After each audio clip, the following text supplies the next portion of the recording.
उत्तरी Israel Hezbollah के हमलों से वीरान हो चुका है। यहाँ पर चारों तरफ खंडर पड़ी इमारतें और जहां तहां छिपे बैठे आईडीएफ के जवान हैं। लाखों की संख्या में रहने वाले सेटलर्स अब यहाँ से जा चुके हैं और मौजूदा हालातों को देखकर ऐसा लगता है कि शायद ही उत्तरी इजराइल का बॉर्डर इलाका फिर से आबादी से गुलजार होगा, क्योंकि उत्तरी इजराइल के बॉर्डर इलाकों में हिजबुल्लाह लगातार भीषण हमले कर रहा है। और अब इसी कड़ी में हिजबुल्लाह ने नियोत मोर्देचाई सेटलमेंट पर भी हमला कर दिया है और ये पहली बार है जब हिजबुल्लाह ने इस सेटलमेंट को निशाना बनाया हो। हिजबुल्लाह ने इस हमले का एक वीडियो भी जारी किया है, जिसमें हिजबुल्लाह के कुछ लड़ाके पहले तो रॉकेट को लॉन्चर में फिट करते हुए नजर आते हैं और फिर ये लड़ाके एक के बाद एक करके इन रॉकेट्स को फायर कर रहे हैं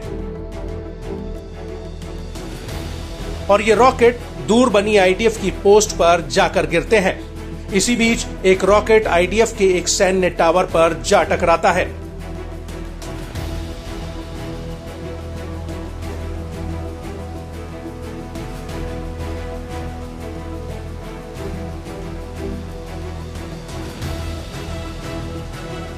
इसके बाद रात के अंधेरे में हिजबुल्लाह के लड़ाके ताबड़तोड़ तरीके से रॉकेट फायर करते हुए नजर आ रहे हैं।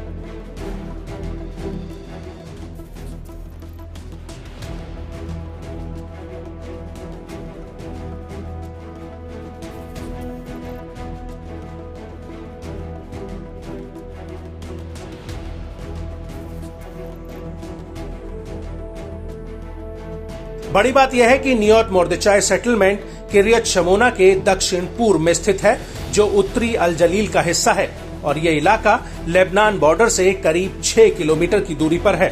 आपको बता दें कि हिजबुल्लाह ने जाऊरा इलाके में भी कई राउंड्स कत्यूशा रॉकेट दागे हैं। इसके साथ ही मर्ज, सुमाका और रास अर्लीन इलाकों पर रॉकेट प्रोपेल्ड ग्रेनेड फायर किए गए हैं। यहाँ तक कि हनीता सैन्य चौकी पर भी हिजबुल्लाह ने गोला बारूद दागा है। वहीं इजरायली मीडिया ने अपनी रिपोर्ट में कहा कि हिजबुल्लाह ने इजराइल पर 100 से ज्यादा रॉकेट्स दागे हैं। इसको लेकर किरियत शमोना के मेयर ने चैनल 13 से पुष्टि की है कि हिजबुल्लाह के हमलों में 5 नए सेटलर्स यूनिट क्षतिग्रस्त हुए हैं।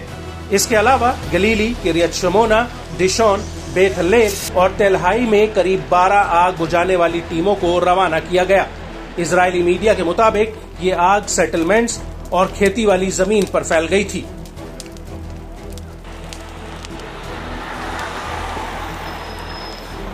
इजरायली मीडिया का कहना है कि अकेले 65 रॉकेट्स गलीली पेनहंदेल इलाके पर दागे गए थे।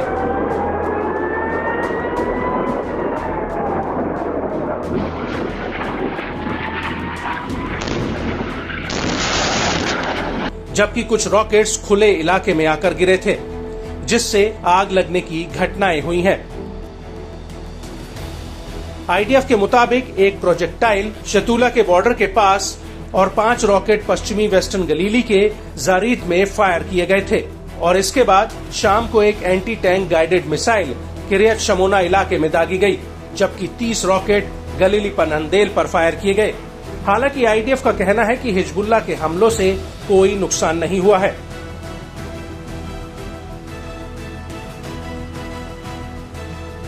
और इन हमलों के बीच आईडीएफ ने हिजबुल्लाह के हमलों पर पलटवार भी किया है। आईडीएफ के मुताबिक इजराइल के लड़ाकू जेट्स ने दक्षिणी लेबनान के कोनीन और काब्रिका में बने लॉन्चर्स को एयर स्ट्राइक में उड़ा दिया। आईडीएफ ने इसका वीडियो भी जारी किया है। आपको बता दें कि जिस वक्त हिजबुल्लाह उत्तरी इजराइल को दहला रहा था, उसी दौरान इराक से एक ड्रोन इजराइल की तरफ फायर किया गया था, जिसे आईडीएफ ने मार गिराने का दावा किया है। इस हमले को लेकर आईडीएफ का कहना है कि पूर्वी दिशा से एक ड्रोन इजराइल की तरफ बढ़ रहा था, जिसे इजरायली एयर डिफेंस सिस्टम ने मार गिराया है। ये ड्रोन इजराइल के एयर स्पेस में घुस नहीं पाया था। आपको बता दें कि ईरान समर्थित इराकी मिलिशिया ने इस ड्रोन हमले की जिम्मेदारी ली है और इससे पहले भी इराकी प्रतिरोधी समूह इजराइल पर दर्जनों ड्रोन हमले कर चुका है।